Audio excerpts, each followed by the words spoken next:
So friend, आज हम explain करने वाले हैं सुपर नेचुरल हॉरर मूवी को जिसका नाम है द कम्युनियन गर्ल। और ये मूवी एक सच्ची कहानी पर आधारित मूवी है। इस कहानी का कॉन्सेप्ट बहुत ही बेहतरीन है। तो चलिए दोस्तों मूवी की ओर। मूवी की शुरुआत में हम एक लड़की को देखते हैं जिसका नाम सोनिया था और वो काफी डरी हुई थी और ये मेंटली डिस्टर्ब भी होती है क्योंकि ये बार बार किसी डॉल का नाम ले रहे थे। तभी उसके रूम में उसका बॉयफ्रेंड टानू आता है और उसका बॉयफ्रेंड उसको शांत करने की कोशिश करता है, पर तभी उसके सामने एक स्पिरिट आ जाती है और वो लड़की उस स्पिरिट को देखकर बहुत डर जाती है। और सोनिया इन सब चीजों से बहुत डरी हुई थी, इसीलिए वो अंत में अपने गले को एक फोक से काट लेती है। और इसके बाद हम एक साइड में डॉल को देखते हैं और ये सीन यहीं पर खत्म हो जाता है। दूसरे सीन में हम एक फैमिली को देखते हैं जो कि हाल ही में एक नए टाउन में शिफ्ट हुए थे और वो आज के दिन चर्च में अपने कम्युनियन को सेलिब्रेट करने के लिए आए थे। और इसमें इनकी डॉटर जूडिथ ने भी भाग लिया होता है। कम्युनियन इनका एक फेस्टिवल होता है जिसमें ब्रेड और वाइन खाई पी जाती है और इस फेस्टिवल को जीसस क्राइस्ट की याद में बनाया जाता है। और अब चर्च में कम्युनियन शुरू होता है जहाँ पर हम जूडिथ की बड़ी बहन सारा को भी देख पाते हैं और उसकी मॉम को भी। और तभी वहाँ पर सारा की बेस्ट फ्रेंड रेवे आती है जो कि एक एथियस्ट गर्ल थी, यानी कि ये लोग भगवान पर विश्वास नहीं करते। और अब कम्युनियन के बाद सभी लोग चर्च से बाहर जाकर अपनी फोटो खींच रहे होते हैं। तभी वहाँ पर एक लेडी आती है और अपनी बेटी मैरीजोल के बारे में पूछने लगती है और वो लेडी सारा को बताती है कि उसकी बेटी इसी चर्च के कम्युनियन के बाद यहाँ से लापता हो गई थी और उसका पता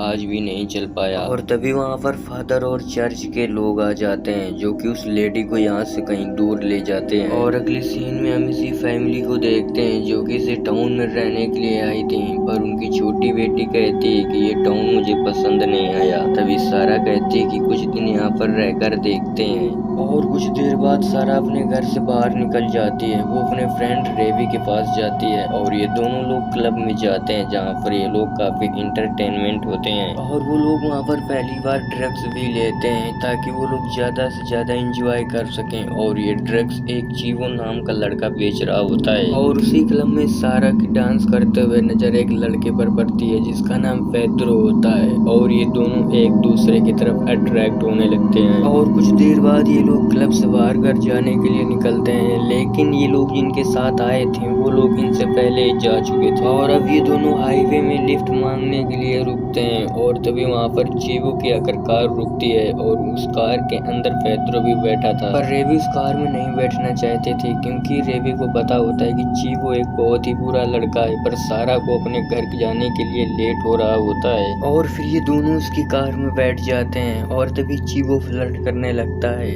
और चीवो जंगल के रास्ते में अपनी कार को मोड़ देता है और ये कहता है कि अभी हमको और एंजॉय करना है। और फिर रेवी उससे झगड़ने लगती है और तभी चीवो के कार के सामने से एक व्हाइट ड्रेस की लड़की गुजरती है और फिर चीवो अपनी कार को रोक देता है। पर तभी सारा को उस लड़की के लिए टेंशन होने लगती है और फिर सारा कार के नीचे उतरकर उस लड़की को देखने के लिए जाती है, पर उन्हें वहाँ पर डॉल के अलावा कुछ भी नहीं मिलता। और सारा उस डॉल को रख लेती है और ये कहते हैं कि जब वो लड़की को दोबारा से देखेगी तो उसको वापस कर देगी। और इसी तरह से सारा वो डॉल को अपने घर में लेकर आ जाती है। और हम यहाँ पर एक बात नोटिस करते हैं कि वो डॉल सोनिया के डॉल की तरह लग रही थी। और अगले दिन हम सारा को देखते हैं जिसके हाथ पर एक अजीब सा निशान दिखाई देता है, पर वो इसको इग्नोर कर रेवी से मिलने के लिए चली जाती है। और अब रेवी से मिलने के बाद सारो को बताते हैं कि टाउन की एक कहानी है जिसमें कम्युनियन गर्ल की स्पिरिट रहती थी और लोग ये भी कहते हैं कि उस लड़की के पास एक डॉल भी थी, शायद ये वही श्रापित डॉल हो। लेकिन सारा इन सब बातों पर विश्वास नहीं करती है। और फिर सारा डॉल को फादर मैनुअल के पास लेकर जाती है, पर फादर मैनुअल कहते हैं कि ऐसा कुछ भी इस डॉल में नहीं है। पर फादर मैनुअल के चेहरे के इंप्रेशन से लग रहा था कि जैसे कि वो कुछ छिपाने की कोशिश कर रहे हैं। और अब सारा घर आ जाती है और वो वॉशरूम में शावर लेने के लिए जाती है और तभी हम देखते हैं कि सारा के ऊपर कोई स्पिरिट हमला कर देती है। और तभी वो अपने आप को एक कुएं में देखती है जहाँ पर पानी भर रहा था और व्हाइट ड्रेस पहनी हुई लड़की उसे मारना चाहती है। और अब सारा इन सब चीजों से डर कर चिल्लाने लगती है। तभी उसके पेरेंट्स आकर उसे संभालते हैं और सारों को देखकर ऐसा लग रहा था कि जैसे सब इसके मन में चल रहा हो। और इन सब चीजों की वजह से सारा के पेरेंट्स उस पर शक करने लगे थे क्योंकि वो ड्रग्स लेती थी, शायद इसीलिए वो अनकॉन्शियस हो गई हो। लेकिन वो ड्रग्स वाली बात को मना कर देती है और अपने फ्रेंड रेविस से मिलने के लिए चली जाती है और उसे सारी बात बताती है और उसे अपने हाथ पर बने चिन्ह को भी दिखाती है जो कि धीरे धीरे बढ़ रहा था। और तभी रेवे भी फील करती है कि उसके कंधे पर भी ऐसा निशान बना हुआ है और अब इन दोनों को लगता है कि ये सब चीवो के ड्रग्स के साइड इफेक्ट से हुआ है। और अब ये दोनों चीवो के पास जाते हैं पर चीवो ने साफ मना कर देता है कि ये सब उसके ड्रग्स के साइड इफेक्ट नहीं है। और चीवो उनसे ये भी कहता है कि ये ड्रग्स मैं भी लेता हूँ पर मेरे शरीर पर ऐसा कोई भी निशान नहीं है। और उन दोनों के जाने के बाद हमें दिखाया जाता है कि चीवो के भी शरीर पर ऐसा ही निशान है। और अब रेवे अपने घर चली जाती है जहाँ पर हमें पता चलता है कि उसके डैड एल्कोहल एडिक्ट हैं जो कि उसके साथ बहुत बुरा बिहेवियर करते हैं। और कुछ ही देर बाद रेवे एक बार में जाती है जहाँ पर वो वॉशरूम में एंटर करती है तभी उसके साथ कुछ डरावनी चीज होने लगती है जैसे कि सारा के साथ हुआ था जहाँ पर उसको वो स्पिरिट दिखती है। और रेवे वहाँ से रोते हुए भाग जाती है और कॉल लगाकर सारा को सारी बातें बताती है। और इससे पहले सारा उसे कुछ बताती तभी वो रेवे पर स्पिरिट अटैक कर देती है। और जब सारा उसके पास जाती है तो रेवे उसको अनकॉन्शियस मिलती है और वो स्पिरिट रेवे के स्पिरिट को पानी में डुबाकर मारना चाहती थी पर सारा उसको होश में ले आती है और उसकी जान बच जाती है। और अब ये दोनों चीवो के पास जाने लगती हैं क्योंकि इन्हें पता है कि अब वो चीवो के ऊपर हमला करेगी। और वहीं दूसरी ओर हम चीवो को देखते हैं जिसको वही स्पिरिट ने उसे डराना शुरू कर दिया था। तभी चीवो अपनी कार लेकर वहाँ से भाग जाता है और तभी वो स्पिरिट उसके कार के अंदर आ जाती है और चीवो की कार का एक्सीडेंट हो जाता है और उसकी मौत वहीं पर हो जाती है। और ये सब सारा और रेवे देख रही थी। और अगले सीन में हम इनको फेदरो के पास देखते हैं जहाँ पर फेदरो इनको बताता है कि कुछ सालों पहले ऐसा दो बहनों के साथ हुआ था जहाँ पर उनको यही डॉल मिली थी और उन दोनों ने खुद को ही खत्म कर लिया था। और यहाँ पर फेदरो सोनिया और उसकी बहन की बात कर रहा था और ये हमने पहले इस सीन में देखा था। और तभी फेदरो कहता है कि मैं सोनिया के बॉयफ्रेंड टानो से मिलने के लिए जाऊंगा। और अगले दिन ये तीनों टानो से मिलने के लिए जाते हैं जहाँ पर वो बताता है कि उन दोनों बहनों ने अपने आप को खत्म कर लिया था और वो डॉल फिर अचानक से ही गायब हो गई थी और ये डॉल वही थी जो आज तुम्हारे पास है। और अब ये तीनों यहाँ से फादर मैनुअल के पास जाते हैं क्योंकि वही इन तीनों को स्पिरिट से बचा सकते थे। पर चर्च जाने पर इन्हें 1992 के कम्युनियन गर्ल का एक रिकॉर्डर मिलता है जिसे ये चलाकर देखते हैं और उस रिकॉर्डर में इनको एक मैरिजोल नाम की लड़की दिखाई देती है जिसके हाथ में सेम वही डॉल थी जो इनके पास है यानी कि इसके अंदर मैरिजोल की स्पिरिट है। और तभी सारों को वो दिन ध्यान आता है जिस दिन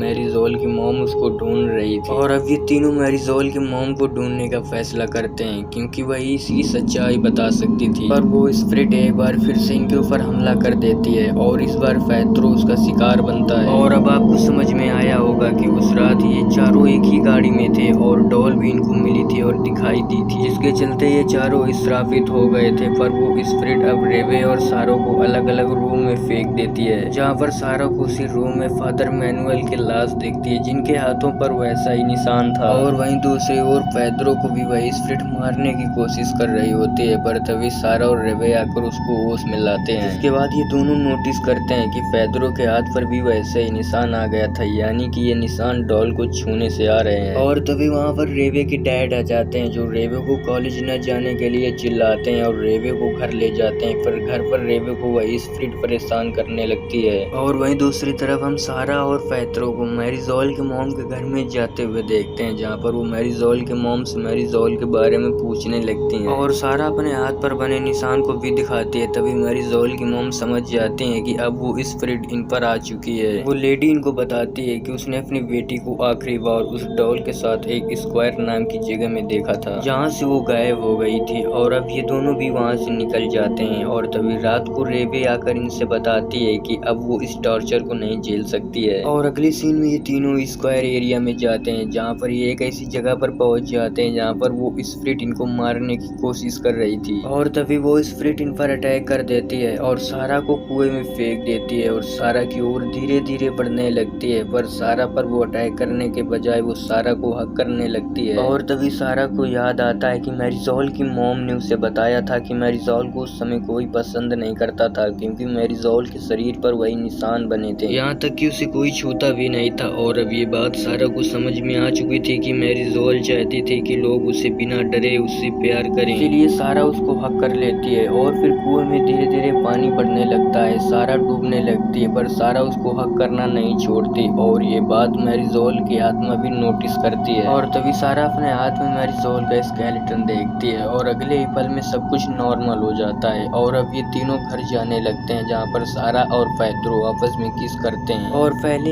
ये दोनों क्लब के अंदर अट्रैक्ट हो चुके थे और तभी रेवी सारा के साथ आज की रात गुजारने का फैसला करती है और अब सारा अपने घर आ जाती है और वो अपने बहन जुडीथ के लिए खाना बनाने के लिए चले जाते हैं और तभी वो देखती है कि उसकी बहन ने उस डॉल को छू लिया है और उसके हाथ में भी वही निशान आ गया है। लेकिन ये कैसे हो सकता था क्योंकि मैरिजोल की तो आत्मा चली गई थी और तभी उस कमरे में पैरानॉर्मल एक्टिविटी होने लगती है और तभी उनके रूम के एक कोने से डीमन निकलता है और तभी हम एक फ्लैशबैक देखते हैं जहाँ पर हमें पता चलता है कि ये डॉल दरअसल मैरिजोल की थी ही नहीं और ये डॉल मैरिजोल को जंगल में मिली थी और जब उसको उसने छुआ था तो उसके हाथों पर भी वैसे ही निशान आ गए थे, यानी कि ये डॉल पहले से ही श्रापित थी। यानी कि इस डॉल के अंदर कोई आम स्पिरिट नहीं है, इस डॉल के अंदर एक बहुत ही खतरनाक डीमन है जो कि लोगों को इसी तरह से मारता है, सेम एनाबेल डॉल की तरह। और जो अब यहाँ पर खतरा है वो सारा की छोटी बहन जुडीथ के ऊपर है और यहाँ पर मैरिजोल की स्पिरिट इनको समझाना चाहते थे कि वो लोग इस डॉल से दूर रहें क्योंकि मैरिजोल की भी स्पिरिट को उसी डीमन ने कैद कर रखा था। और अब दोस्तों ये फिल्म, ये मूवी, ये कहानी यहीं पर समाप्त हो जाती है। उम्मीद करते होंगे कि आपको ये वीडियो पसंद आई होगी।